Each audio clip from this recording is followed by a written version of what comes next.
to life of people. Because we think that this is not properly protected on side opposition side of the House, we're so proud to propose. What is our stance in this debate?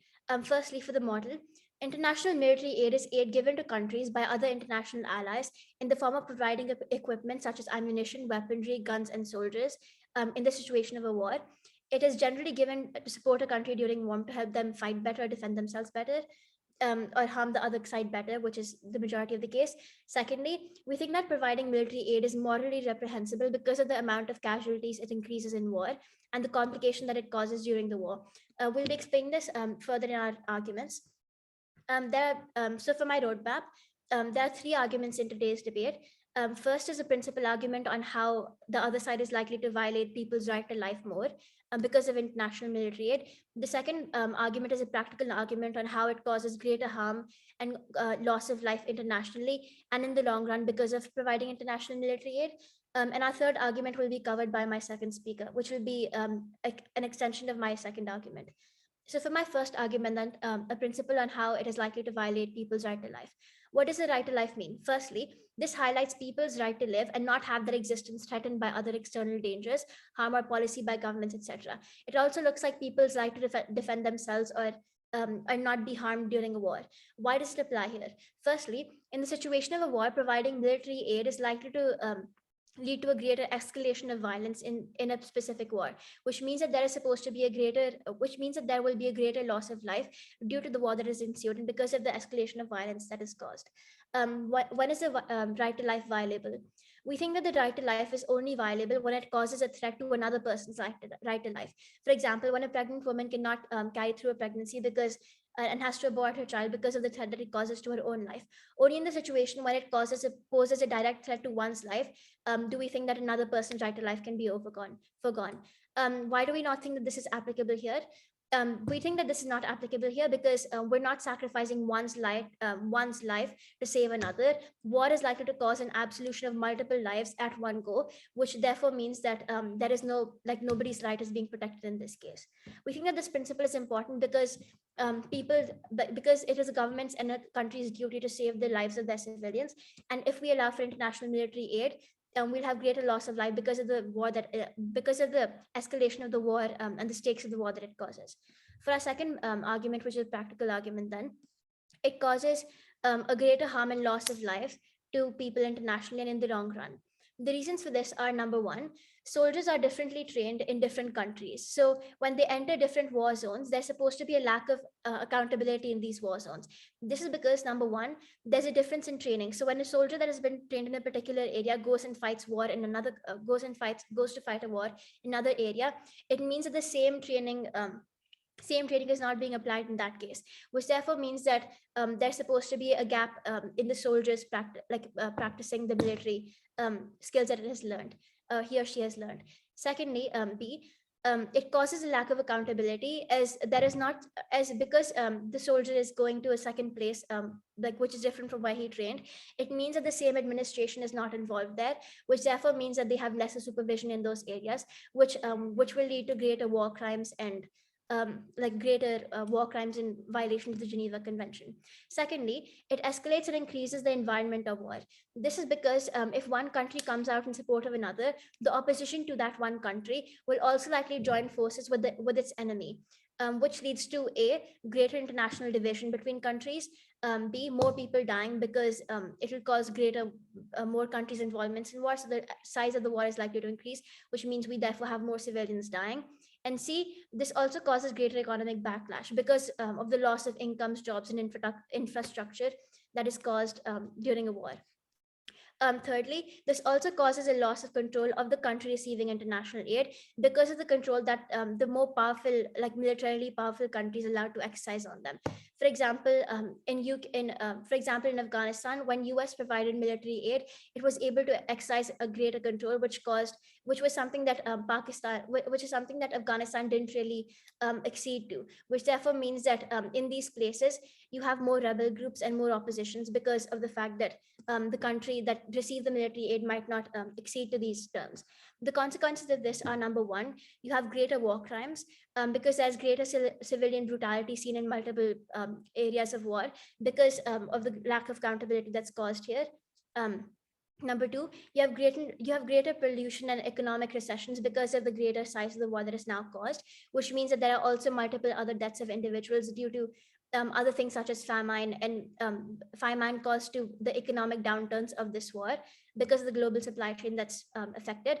Number three, the atmosphere of war will cause the country's governments to enlist more people in their working population in the army. This means that lesser people are working in the third sector, in the tertiary sector of these countries, which also means that you have lesser economic development, which we think will also lead to like greater famines and things like that, which also means that A, you have lower quality of life for these soldiers, and B, you have lesser economic growth and development in the country as a whole. Number four, it also leads to more rebel groups and opposition governments within the country that's receiving it, because of the fact that the country that's helping this country receive the military aid can be exercising unwarranted control in these areas. The way that we solve this is we don't allow people to receive international aid from other countries, which therefore means that you have a lesser lack of accountability in these areas because the soldiers are from the same administration in which they were trained. So you have lesser war crimes and lesser civilian brutality. Number two, you also have lesser a lower environment of war because you're not able to militarily aid another country, which means that the country can therefore build on its own resources in order to help its own self fight in that war, which also means that you have lesser international division and lesser people dying, and lesser economic backlash because the country is likely to develop on itself rather than go into debt or not be able to receive the best from this international military aid. And number three, you just have better accountability and better a more efficient reward, which ends in a shorter time period as a whole, which therefore causes lesser economic harms. We think that this argument is largely important because of how we think the people's right to life and all of this should be protected. I'll take any POIs. Yes.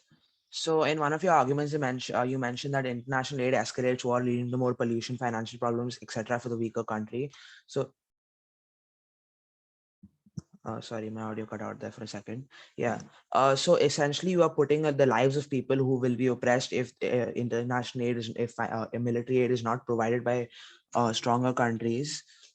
If military aid is not provided by stronger countries, it's more likely that the weaker countries will fall, and the oppressor will most likely oppress the population of the weaker country. So essentially, you're putting these factors such as pollution and financial problems over the lives of the people in the weaker countries. So Okay, how do you think this case still stands? we think that military aid is not the only type of aid that a country can provide to another. If a country is weaker, it can like a second country can provide international aid in terms of financial aid to it. It does not just have to be military aid. And in that case, if it provides financial aid, the weaker country is likely to be able to improve its own like military by itself, right? Which also like mitigates the harms that we've explained to you throughout this entire two like points. So the weaker country will still be able to like play out like well in the case of this war. Because we think that all these reasons are important, we're so proud to propose. Thank you, Speaker, for your speech. With that, let me invite the first speaker of the team opposition. Tanishi, are you ready? Yeah. Okay. Shall we start? Yeah. 3, 2, 1, start. In my speech, I will be doing 4 things. First, I'll be giving a few rebuttals to the points of the proposition. Then I'll be diving into stakeholder analysis on how our world looks like versus how the world would look like if we actually continued with the proposition's case. Then I would be providing 2 constructives. So you talked about how many people would actually be harmed if we gave military aid. But did you know that healthcare is also a part of military aid, and without military aid, many people would die. Moving on to my arguments, moving on to the stakeholder analysis. Firstly, the military would get boosted. If there is more ammunition, there are more arms, there is better training, more people in the weaker nations would be able to retaliate and would stand a chance. If you don't have any aid, then you would see basically certain nations would cease to exist. Secondly, this would maintain the sovereignty of nations. It would create a nations it would create nations, which would not be true without the help of stronger nations. And third, human rights. It will help, military aid will help keep war at the borders and have less impact on the general population, preserving their human rights. Moving on to my arguments. Firstly, it'll help keep invasions in control. When a poor country is unable to fight back, they're subjected to the rule of other nations. Such invasions are not only from countries that may be very powerful, but could also be tribal leaders or people in your country itself. For this, you require military aid. In the status quo, there are many wars and conflicts like the Russia and Ukraine one, where weaker nations like Ukraine don't stand a chance against Russia without military aid. Furthermore, because we live in a hyper-connected world, security threats are global. Richer countries need to help the less developed ones become more secure to prevent issues like terrorism, illegal arms, drug trades, refugees and migrations, etc., from impacting the society at a wider scale. And this is only possible when we have training to make the military of a nation stronger. And this greatly helps make the nation more secure as well. Without these resources or without military aid, you're basically defenseless. Moving on to my second argument, aids help keep peace and harmony throughout the world.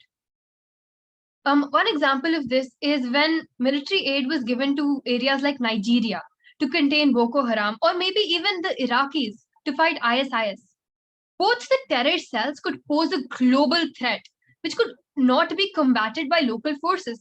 In many areas of the world, the local forces are really not strong enough. Take a small place in Africa, or maybe look at a small area in the Middle East. The countries are not financially stable, or even they don't even have enough military power or enough population to actually fight this. The only way they're able to fight certain people who are so strong, such as the ISIS, is because we receive military aid.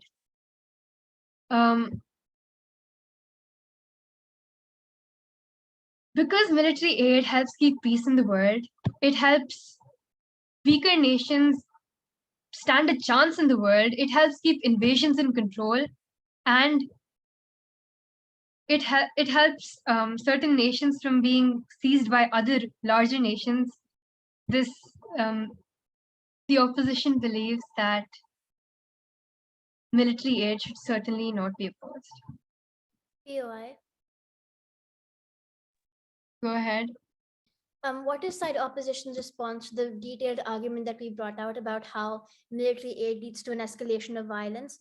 So how exactly does on your side of the world you help keep greater peace and harmony, as you said? As I mentioned before, there are people like the ISIS, and if you don't count them as terrorists or violence, well, I don't know what you would call terrorists or violence then, because that's the only thing we're trying to contain here. Military aid would help put down so many terrorists that are taking so many lives throughout the globe. And we really require military aid for that. Go ahead. Ma'am, at the beginning of your speech, you said that military aid includes healthcare. However, by definition, military aid does not include healthcare at all. Healthcare is a completely different form of of foreign aid. It's not a form of military aid. There is a very stark difference between the two. What do you have to say about this? Well, military aid contains people to be trained, and as you mentioned yourself, that you're going to train people to actually go and fight. What? I believe. Well, No. Excuse me, sir. Can I clarify what I said, because that is not what I said at all. No. So look, I'm intervening, but if look, if you disagree, no matter how much you disagree with the answer that you're receiving against your POI, you can't raise another POI at that point of time. You can raise in your speech that, look, what I raised and what they spoke is totally out of the rhythm. They spoke totally, and they were not able to refute my argument. That you can claim in your speeches, or you can raise a further POI, but you can't do cross questioning. All right. Go ahead, Tanishi. yeah, okay. So what I mentioned was that now that people are being trained by other developed countries, now they will have more skills that they're able to obtain, and that also includes perhaps healthcare, which is something that is also included in military aid all over the world.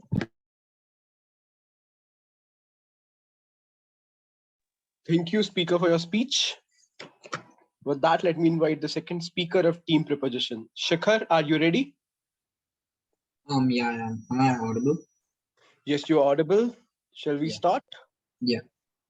3, 2, 1, start. Hi, I'm Shekhar, and I'll be speaking as the second speaker for side proposition. I'll mainly be covering the problem with US interventions. The biggest problem with Washington's effort to build foreign militaries is its reluctance to weigh in on higher order questions of mission, organizational structure, and personnel, issues that profoundly affect the military's capacity but are often considered too sensitive to touch. Instead, both parties tend to focus exclusively on training and equipment, thus undercutting the effectiveness of US assistance.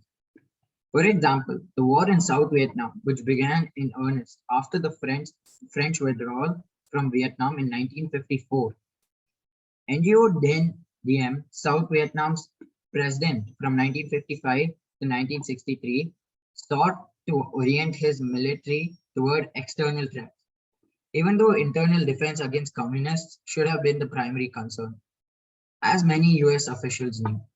Yet, even after receiving nearly $500 million in US military aid between 1956 and 1960, Diem reorganized the South Vietnamese military according to his preferences, preparing it for a conventional external conflict with North Vietnam and leaving it ill-equipped for the growing communist insurgency at home. To make matters worse, the military leadership remained weak, its chain of command confusing, and its method of promotion based on loyalty rather than merit. When the security situation deteriorated throughout 1960 and Vietnam's military was incapable of dealing with the growing insurgency, it became evident that the country had a poor-led military that was oriented through the wrong kind of threat. From 1965 to 1973, US troops fought at the request of the government of South Vietnam, Laos, and Cambodia during the Vietnam War against the military of North Vietnam and against Viet Cong, Pathet Lao, and Khmer Rouge insurgents. Another example is El Salvador, where the Carter and Reagan administrations supported the country's military in its fights against left-wing guerrillas. Despite US officials' preference for a more humane approach to the rebels, the El Salvadorian military spearheaded an extremely violent counter-insurgency campaign characterized by death squads and civilian massacres. Things got slightly better once the United States decided to intervene in the military's internal affairs, after it temporarily conditioned armed transfers on respect for human rights in 1983. The military purged some right-wing officers, which resulted in a reduction in violence. But it was too little too late. Although the military did prevent the guerrillas from taking over the state, more than 75,000 civilians died in the protracted conflict, mostly at the hands of government forces. And El Salvador today remains a fragile state with one of the world's highest homicide rates. The third example is Yemen. From 2007 to 2011, the US government disbursed more than $500 million to assist the country's military in its fights against a mix of domestic insurgents and Al-Qaeda affiliates. In its narrow focus on counterterrorism, however, the United States failed to fully appreciate the Yemen security challenges were only one of many problems facing the country. Its president, Ali Abdullah Saleh, had filled the military with friends and family members who grew rich, while nearly everyone else in the country suffered from poverty, hunger, and unemployment. Moreover, Saleh used the US funds and equipment intended for counterterrorism to enrich his family and bolster his personal security detail. In 2015, when Yemen descended into outright civil war, Pentagon officials admitted that they had lost track of millions of dollars worth of military equipment and could not guarantee that US weapons would not fall into the wrong hands. My final example is the American intervention in the Syrian civil war. The United States established diplomatic relations with Syria in 1944, following the US determination that Syria had achieved effective independence from a French administrative mandate. Syria severed diplomatic relations with the United States in 1967 and in the wake of Arab-Israeli war. Relations were re-established in 1974. Syria has been on the US list of state sponsors of terrorism since the list inception in 1979 because of its continuous support of terrorism and terrorist groups, its former occupation of Lebanon, its pursuit of weapons of mass destruction and missile programs and use of chemical weapons, and its ongoing efforts to undermine US and international stabilization activities in Iraq and Syria. Syria is subject to legislatively mandated penalties, including export sanctions under the Syrian Accountability Act and ineligibility to receive most forms of US assistance or to purchase US military equipment. Since conflict erupted in Syria in March 2011, subsequent executive orders have been issued in the response to the ongoing violence and human rights abuses taking place in Syria. Thank you.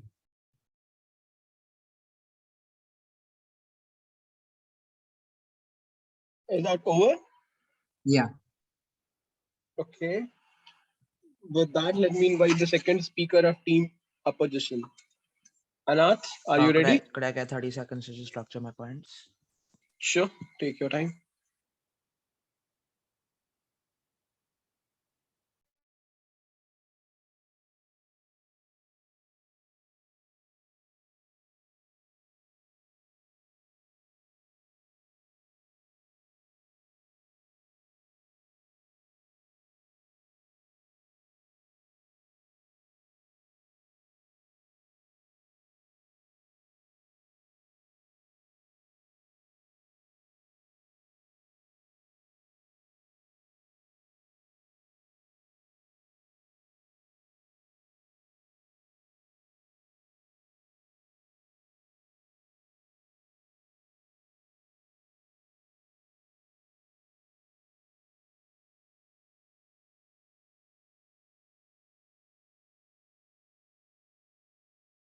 Starting in, yeah, I'm ready. Shall we start? Yeah. Okay. Starting in 3, 2, 1, start. In my speech, I will be covering two things. First of all, I will be going over some of the rebuttals to the baseless arguments of a proposition. Secondly, I will be going over a little bit of more analysis on the first few of the arguments of my first speaker. First to the rebuttals. The second speaker only talked about the US policies in the speech. Opposition strongly believes this does not have much of an effect on the entirety of the motion, as the US policies don't affect other countries' policies. It's just their own. US's personal policies, and this motion does not talk about any one specific country geographically. It talks about the entire world as a whole. Also, the examples also I will be rebutting a few of the examples it gave, and how, while yes, military aid did kind of escalate the war, in the long term it was much better for the countries. But first, in the PO I had originally mentioned in the first speaker's speech, so the first speaker had mentioned that military aid leads to a large escalation in war. This leads to more pollution, financial problems, etc., which is extremely bad for the smaller country. But the thing is, military aid also helps preserve the human rights of the people. So in this way, the proposition's entire case lies in the fact that they care more about not the country having pollution and economic problems, but they don't care about the lives of the people. They are essentially placing these problems such as pollution over the essential lives of the people and the human rights of the people. Their answer to this was that countries can provide other forms of aid, but what aid can a stronger nation provide to an already fallen country? In Russia and Ukraine, if the US had not intervened and provided military aid, Ukraine might have just fallen in the first few days. While yes, the US could have provided some aid such as medical and financial aid, the thing is the most bigger countries won't have the time to be able to provide any other form of aid before the smaller country already falls without the help of the military. And once the country is already fallen, you can't provide much aid to it.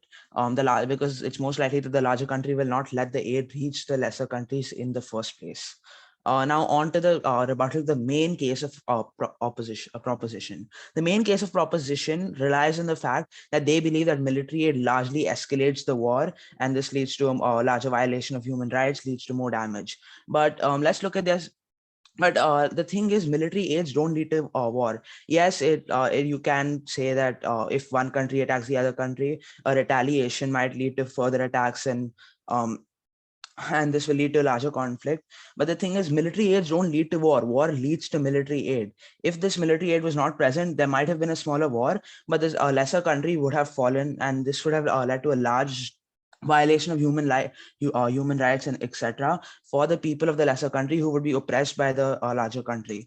Let's look at their own examples. Vietnam. While yes, the military aid might have led to the countries having a bigger war, now Vietnam is free and is improving, has a thriving economy. Same with many other countries who received military aid. While yes, at the time it might have escalated the war a little bit, but if you look on the long term, it helped these countries maintain their sovereignty and improve into a thriving economy. Now on to my main constructives. Foreign governments providing military aid helps preserve the human rights of the population of the oppressed. As already mentioned by the first speaker's stakeholder analysis, and the hundreds of wars that have taken place in history, we have seen the lives of the population of the small oppressed, or the smaller and weaker country of the war is largely the quality of their lives is largely decreased, and the quality and the human rights they receive are also largely decreased.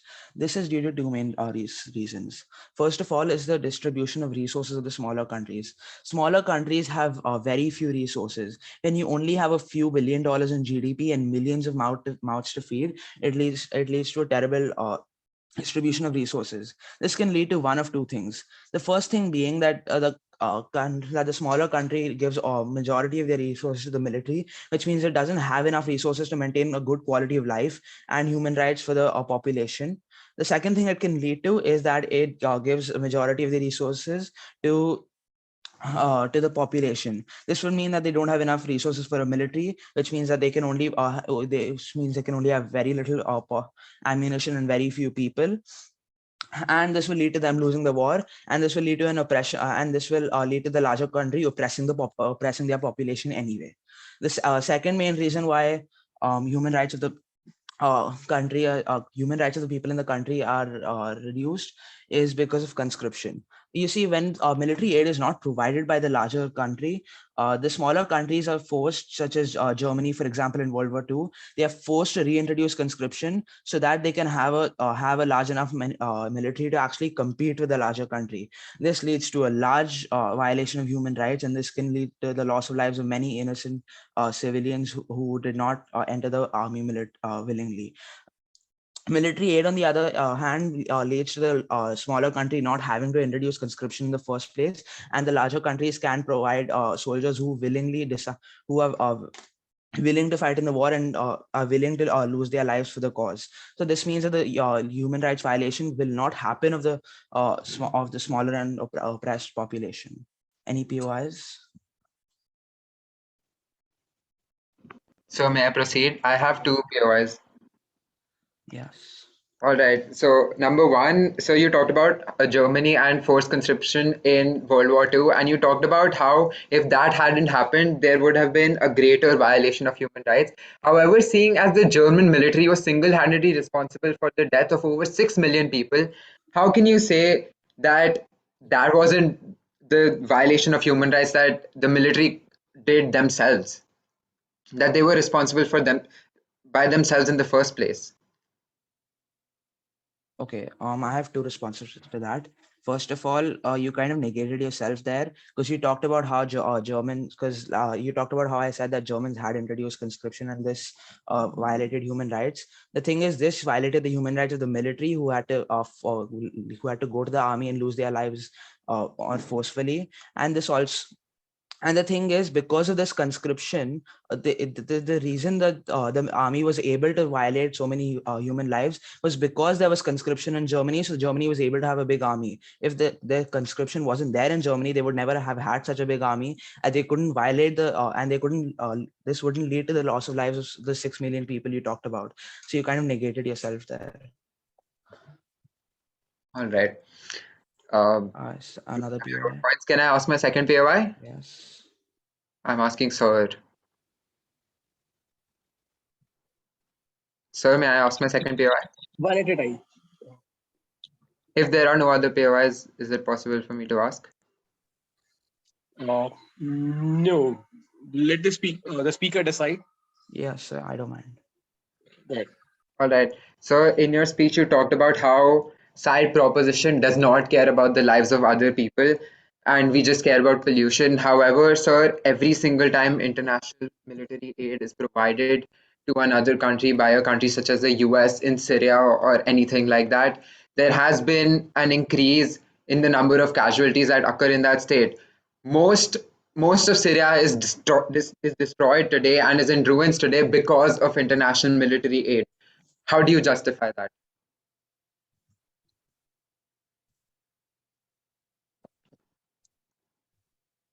Okay, so here look at what military aid is doing. Yes, originally in the heat of the moment, it does kind of escalate the violence.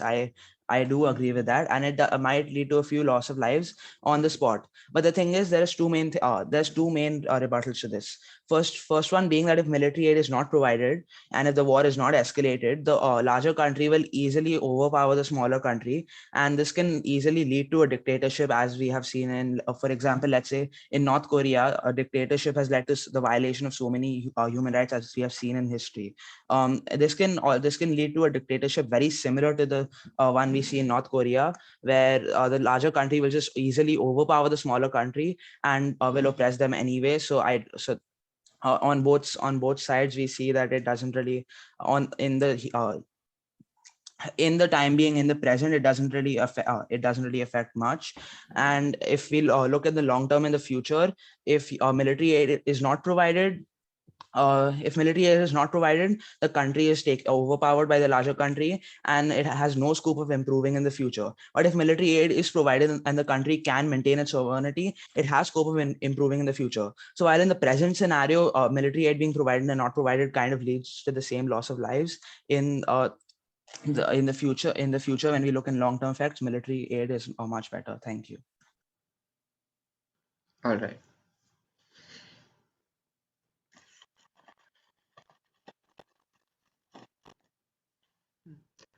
So can you tell me when to start? Sure. It is my turn, right? I'm speaker 3 of side proposition. Yeah. I was on mute. I was inviting you earlier. So the third speaker of the team proposition. Uday, your time starts. Just 1 second. I want to start my own timer. Is that fine? Yeah, sure. 3, 2, 1, start. All right. I'm good night, ladies and gentlemen of the house. This house objects to giving international military aid. I am side proposition. I am the government whip, and here are my arguments. So first of all, my main points revolve around 3 points, which are soft power, aid is given for greater motives, and that international military aid destabilizes smaller countries.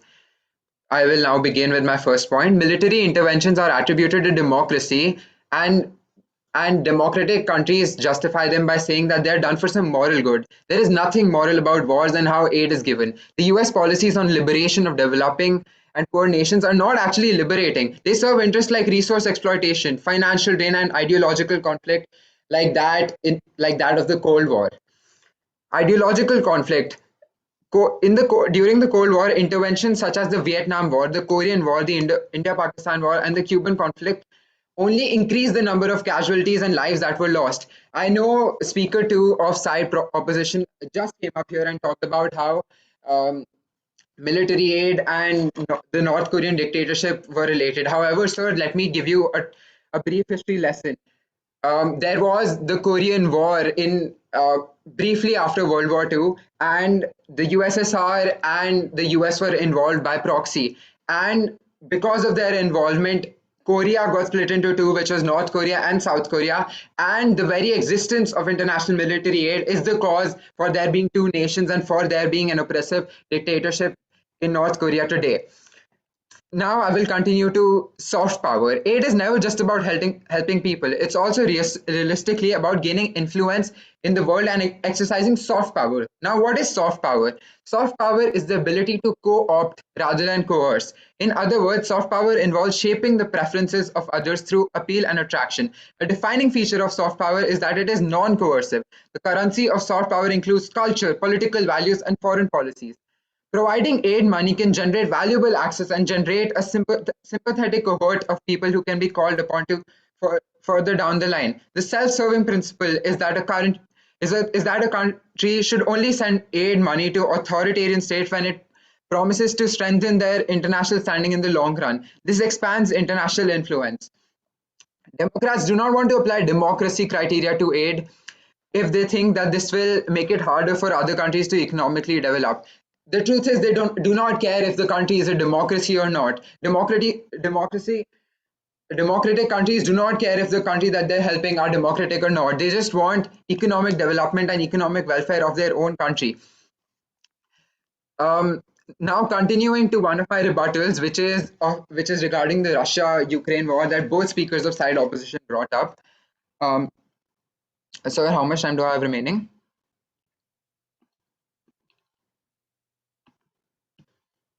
Okay, I will continue. So the Russia-Ukraine war is becoming increasingly more messy as more members of the European Union and the US have gotten involved.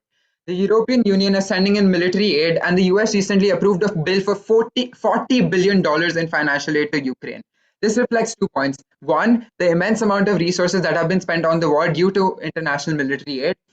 And two, the very cause of the war. Do you know why Russia invaded Ukraine? It was because of the potential of Ukraine to join NATO. Now, what is NATO? The NATO, or the North Atlantic Treaty Organization, was created in 1949 by the United States, Canada, and several Western European nations to provide collective security against the Soviet Union. It is an organization that by definition exists to give those countries guarantees that they will provide each other international military aid. NATO was the first peacetime military alliance the United States entered into outside of the Western Hemisphere. It provides a unique link between these two continents, enabling them to consult and cooperate in the fields of defense and security and conduct multinational crisis management operations together. The entire point of NATO is to form a structure of mutual military aid if any of their members are threatened. Russia felt threatened by the potential membership of Ukraine, as it is a bordering country and would bring NATO bases right to their metaphorical doorstep. If NATO did not exist, and if the threat of foreign military aid wasn't there, then the invasion of Ukraine wouldn't have occurred in the first place, and millions of lives and entire cities would have been saved. Now I would like to continue to some baseless claims that were made by Speaker 1. So, for example, there was this claim made by Speaker 1 which said that without military aid, it would create nations that cannot exist, and some nations would cease to exist. This claim was unsubstantiated, and the speaker did not elaborate on this at all at any point in their 8-minute speech. Speaker 2 came up to the dais and talked about how US policies don't affect other countries at all. So all the arguments that our side has brought about US involvement in other countries makes no sense, because US is the world leader right now, and the US has a hegemony on world politics and economic relations. The US is the trade leader and one of the most militarily developed states in the world, and their very existence influences other countries. Sir, how much time do I have left? I want to know if I can take other POIs. I have 2 minutes left. Can I take POIs? Any POIs I will take right now. Yeah, I have a POI. Yeah.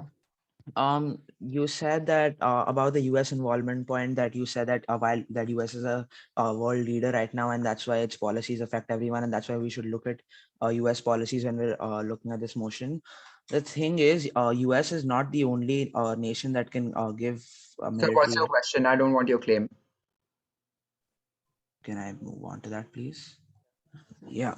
US is the US is not the only country that can provide military aid, and the thing is, not all countries have to listen to the US when they're providing this aid, and we're not only talking about this motion in the context of the present. We also have to look into the future when we're discussing military aid. So, how do you believe that the stance that we should only look to the US policies when we're looking at military aid stand? So okay, I will answer that question now. I believe that the opposition overgeneralizes our points and refuses to look at them with the nuance that we present them. I did not at any point say that we should only examine US policies. I just said that they are a very important factor. I just want to say that the US has one of the biggest military arsenals in the world. They are the biggest contributors to the IMF and the World Bank. Most of UN's peacekeeping forces are contributed by the US, which means that they influence and control a lot of where all of those forces go, which is why US policies are very important historically as well. The US invasion of Iraq, the US invasion of Afghanistan, the US invasion of Iraq and Kuwait, the US invasion of Vietnam, the US involvement in the Korean War, so on and so forth. There are so many examples. They all go to show that US is single-handedly most responsible for influence in world politics. Lastly, I would like to conclude by saying that international military aid breaches on the sovereignty of smaller nations, and it takes away their right to self-determination. And countering one last point that Speaker One talked about military aid, including healthcare. Ma'am, I just want to say that military aid does not constitute healthcare, and healthcare and military aid are two very separate things. A ventilator or 1,000 ventilators donated by a country are not the same as 1,000 AK-47s donated by the same country. Ventilators are healthcare. AK-47s are military aid. Those are two very, very different things. With that, I would like to conclude my speech. Thank you. Thank you, Speaker, for your speech. With that, let me invite the third speaker of Team Opposition. Ananyaveer, are you there? Yeah, but again, 30 seconds, please. Sure, take it.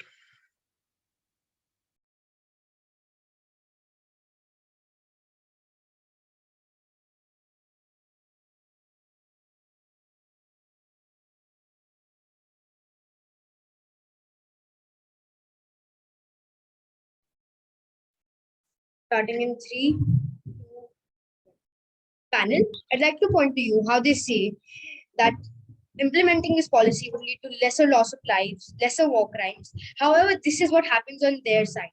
When an aggressive country is not stopped from invading another country, human rights are violated. They violate the sovereignty of that country, as was mentioned in my first speech. This leads to a lot of casualties, since they use a lot of weapons, which leads to the death of a lot of people. And what they say is that they would rather see a country crash rather than the war escalating. And we at side opposition are totally against that. In my speech, I'll be characterizing the three main clashes in this debate: on which side is better for the weaker nations, which side has more peace is promoted on which side of the house, and which side is better for the people. But first off, rebuttals which do not fall under either clash. They say that in their first speech, they say that soldiers aren't trained to fight in other geographical locations, which could lead to their death. Well, for speaker, this doesn't happen because soldiers are trained to fight to survive in every single consequence. They're trained to fight in every geographical area, and hence that doesn't happen. Furthermore, mechanization was overall lacking in their first speech on how they say that this will lead to more economic loss, more aggression, etc. And hence mechanization was overall lacking, and their points are not that credible. Finally, their whole second speech was based on examples,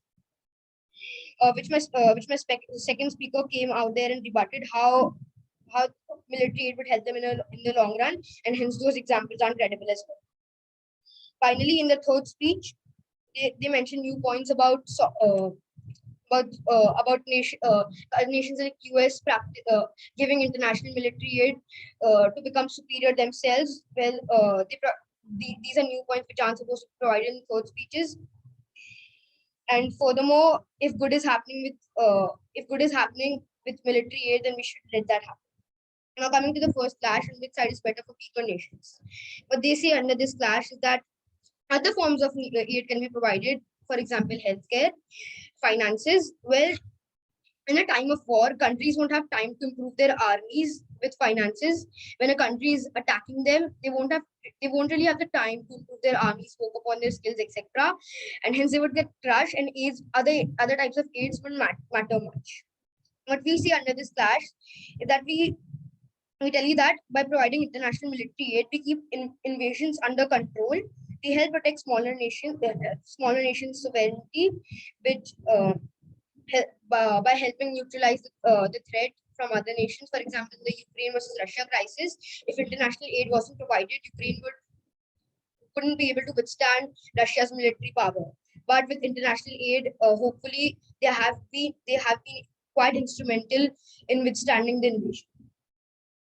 How they respond to our material is that they don't engage with it at all in their second speech, as they're busy quoting examples, and in the third speech they say that this would lead to casualties of soldiers.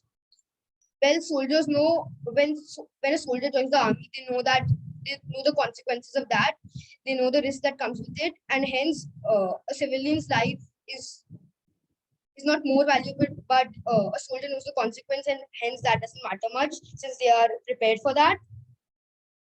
Furthermore, on their side, this would lead to more casualties in civilians, since when countries invade, the quality a lot of people die, as I previously mentioned in my first speech, and as we have seen in the several wars that have happened till date. Finally, we win this clash by telling you that more lives are taken on their side compared to our side. We also tell you that the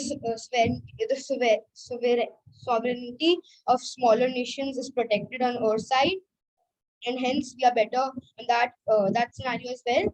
And what is the importance of this clash? Weaker countries are the main stakeholders of this debate, and hence by winning this clash, we ultimately win the debate. Coming to the second clash, on which side is better for people. What we see under this clash is that people will be killed due to invasions. Smaller countries will have conscription, which will lead to a low quality of life, as happened during the Second World War. Poor resource distribution will happen, as was mentioned in my second speech, which will again lead to poor quality of life. They don't respond to this in their whole case, and hence our points stand.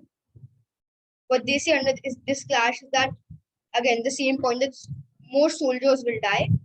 But as I previously rebutted that by saying that soldiers know that their lives are at risk all time, and hence that's why we win on that scenario as well. Finally, in our case, we tell you that the human rights of people are violated on their side, whereas they're protected on our side. Because when a country provides international military aid, the other country would second guess before attacking that country. Because by providing military aid, the other country show that the country which is being attacked on has their support, and hence the other country would second guess before attacking them, which would again lead to low violations of human rights and would be better for the people.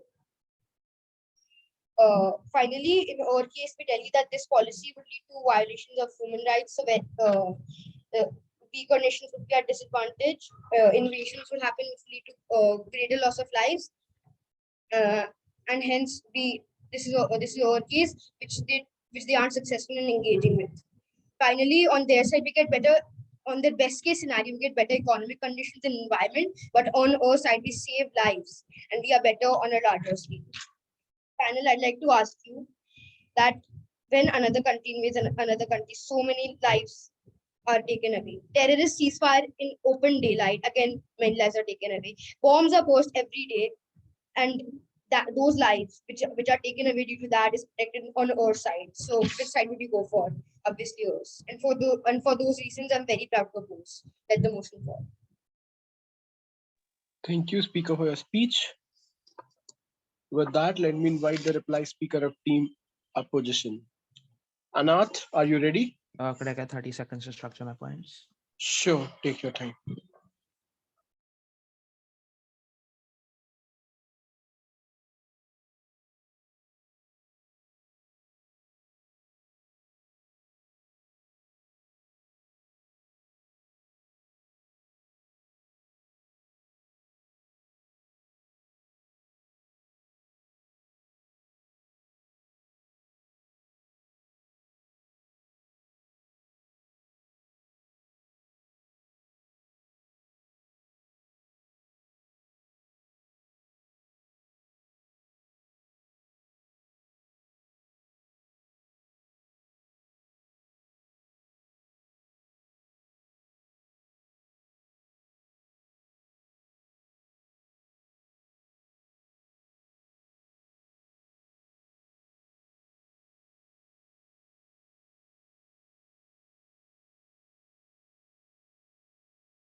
Shall we start? Yes, sir. Okay, here it goes. 3, 2, 1, start. The main clash in today's debate was which side better preserves human rights when it comes to military intervention. Proposition provided points such as how aid escalates war, but to this, I believe opposition gave sufficient rebuttals. Some of them being how military aid does not lead to war. Countries do not invade other countries because they are enemies are allies with them, and it's all the first one being how aid does not lead to war. Russia does not invade Ukraine because the US helped Ukraine. US helped Ukraine because Russia invaded Ukraine. The military aid doesn't lead to war. War leads to aid. And in the present, both sides show this same and similar violation of rights, which is a completely inevitable byproduct of war. And we provided enough rebuttals and constructives to show how the future of a future how a better future lies with opposition, showing how opposition helps preserve the sovereignty of a nation, leaving them with enough scope to improve. Opposition also showed how they conserve their rights through constructives such as how military aid reduces the need for intervention and also reduces the need to distribute the resources of smaller countries in a bad manner. Now let's look at the best and worst case scenarios of both sides. If you look at Prop's best case scenario, the human rights are saved in the present. The war does not get much escalated. The larger country easily takes over the smaller country without oppressing many human rights in the war. But if we look at that in the long term, the larger country is obviously going to become a dictator of the smaller country, and the lives of this quality of the lives of the people in the smaller country will be decreased detrimentally, and this will lead to a violation of human rights for them anyway in the long term. At Prop's worst case scenario, the war happens anyway. This war is still at the same escalation, and human rights is still violated. Now let's look at opposition scenario. In opposition's worst case scenario, yes, military aid leads to a larger war, but like I said, in the long term, the sovereignty of a nation is preserved, and this leaves a lot of improvement, a lot of scope for improvement for the smaller nations. For in opposition's best case scenario, we see how we can just we talked about how the larger countries providing aid can easily overthrow the oppressor and reduce the war in the present. as we see in both worst and best case scenarios, opposition is clearly providing a better world for the population and to preserve the human rights of the people. And therefore, we believe opposition has won this debate. Proud to oppose. Thank you. Thank you, speaker, for your speech. With that, let me ask the last speaker, the reply speaker of team proposition, Sarah. Sarah, are you ready? Just give me like 10 seconds. Sure, take your time.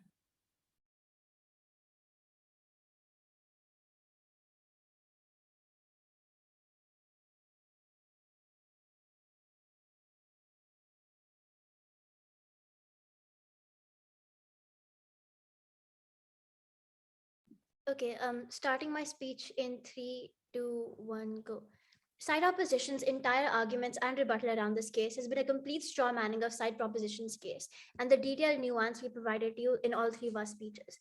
Because of this, we don't think that side proposition opposition's case stands today, which is why we're so proud to propose. Side proposition opposition firstly started straw manning our case when they said that we simply said under the point that we mentioned that if you have soldiers in different soldiers in different places from where they weren't trained in different situations, it would cause them to have a lack of training, which will cause these soldiers to die. This is a complete straw manning of whatever we said, because what we provided to you under this analysis was that these soldiers, because they're not trained at the same place that they're now fighting in the war zone, it means that they will have a lesser lack of accountability, which will lead to greater war crimes. They completely overlook this point and strawman it to something that would help their side, which is completely uncharitable in this case. Secondly, side proposition also came up and said throughout their entire clashes that their side is better for people's right to life, and how they have lesser civilians dying on their entire side. We think this is completely false, and under this clash we say that firstly we have people's right to life better protected, because if you have lesser international aid intervention, it means that you have lesser escalation of war, as we've explained throughout our entire first two speeches, which means that you therefore have lesser civilians dying in the entire scenario because the war is not escalated by that much. What they said to this was that even if what they said to this was that even if war is not escalated, or if war is escalated, it still causes what they said to this was that war leads to greater crimes, that the situation of a war leads to people needing military aid, and not the other way around. Military war leads to military aid, which further leads to greater war and escalation of war, as we've explained to you throughout our first two speeches. And this is something that they still haven't understood by the end of their final speech. Furthermore, under the clash that said that which side is better for the civilians living in both the places, we also mentioned to you how there will be greater war crimes, etc., on their side of the house, which again is something that they've completely overgone.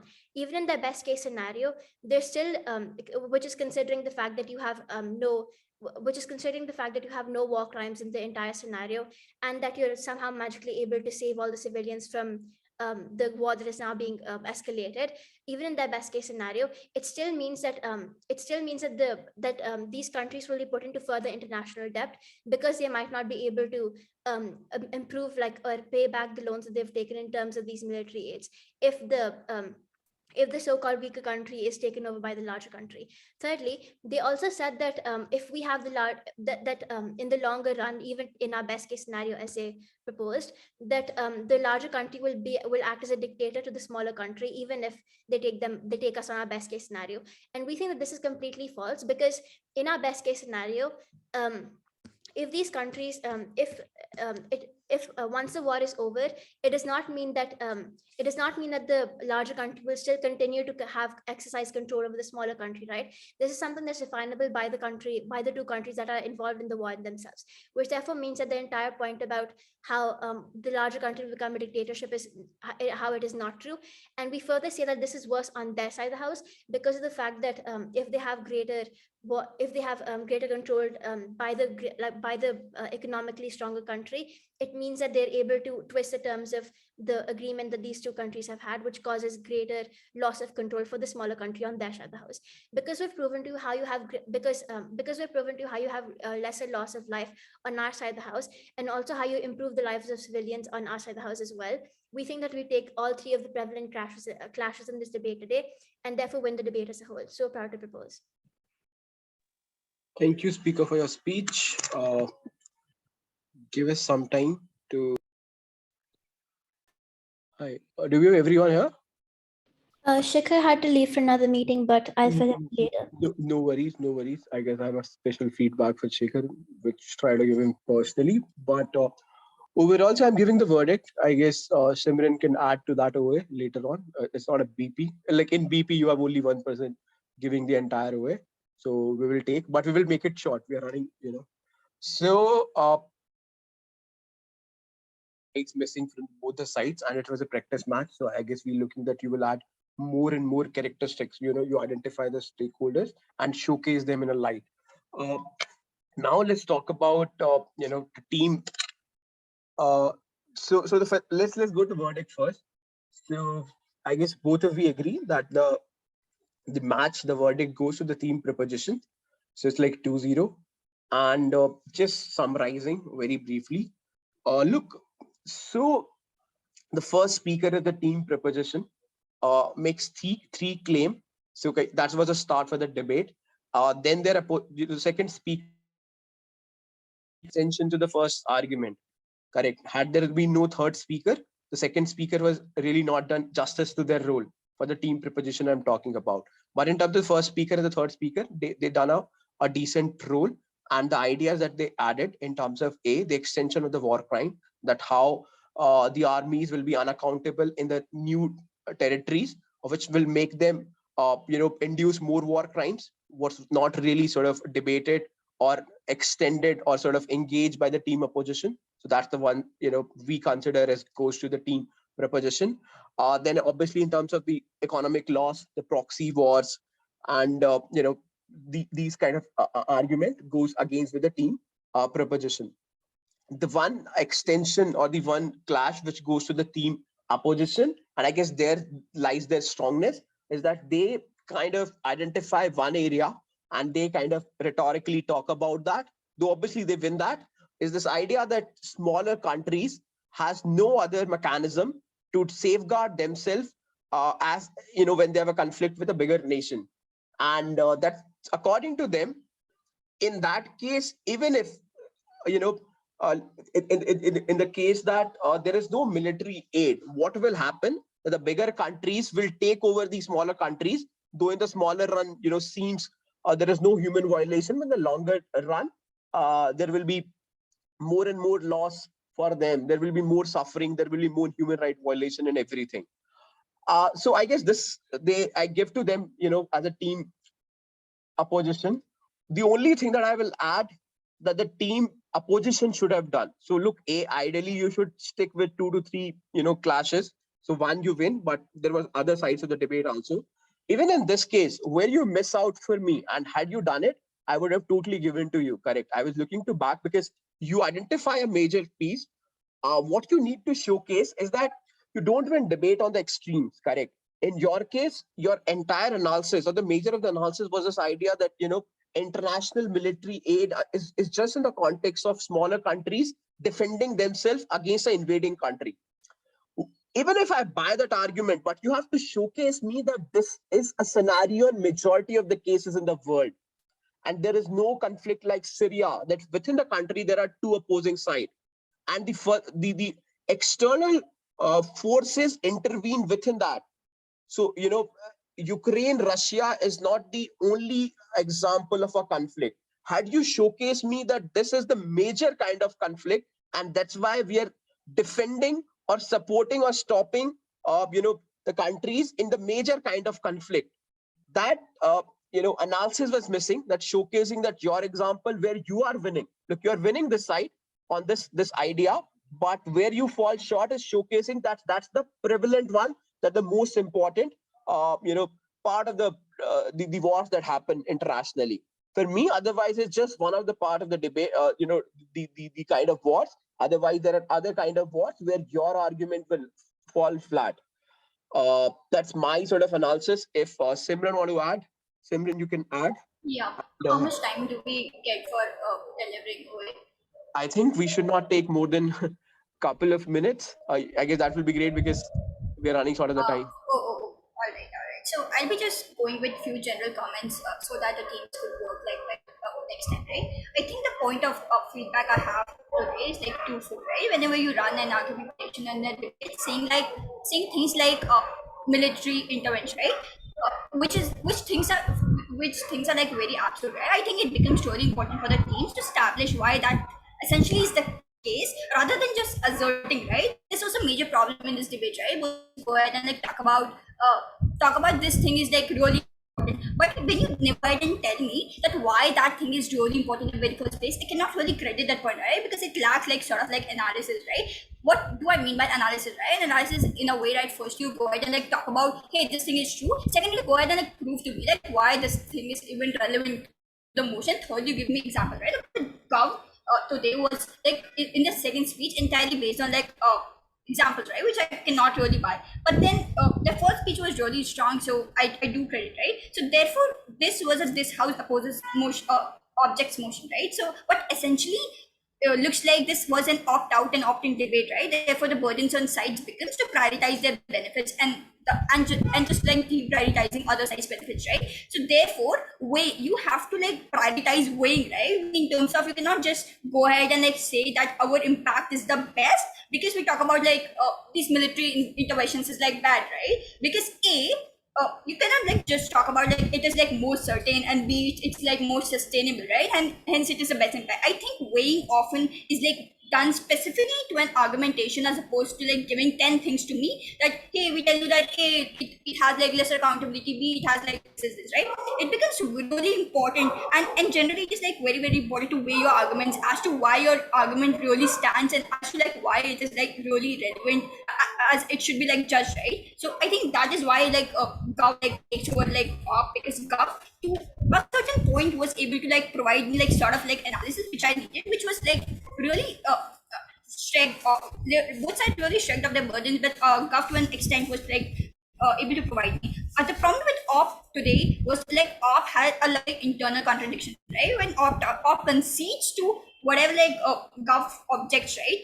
Of concedes to things like that larger countries at a point in time would like hegemonize smaller countries. I think at this point in time, OP's case, OP really cannot.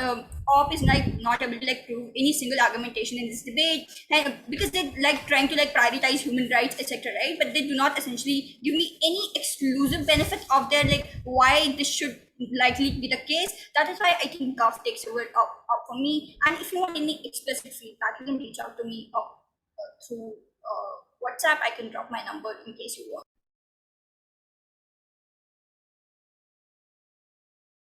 Could you provide individual speaker feedback?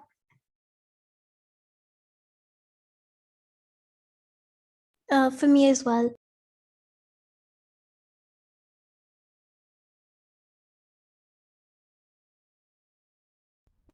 Hi, Chair. Are we allowed to give individual Is it okay? Is it okay if we do it? Can provide it later? Look, we were assuming to finish by 8:30, so I have to leave for a not a meeting but like get together. Is it okay if we do that later? Anyway, we'll have one more practice match because I have to All right. Also, I'll be traveling on 31st, 30th evening instead of 31st, which I'd messaged you about. So could we change Team 3's match to 31st instead now? Look, we will be happy. What you're seeing in the group is that it depends on how the other team responds. So like just give me some time. I will just ping on the group. If there is another team to take up your position, we'll be happy to have. Because anyway, it's for us, it's like adjudicated. We will swap with you the other team. So for us, this is not a much challenge, considering that the other team opt for that. Sure. All right. Thank you. Okay. Thank you, everyone. Could you please drop your number in the chat so that I could ask you for feedback? Let me just see. So I guess Simran, if you want to do that. Okay, Simran has already added. Could you save it? Yes, got it. Thank you. Okay. Thank you. Thank you everyone for joining today.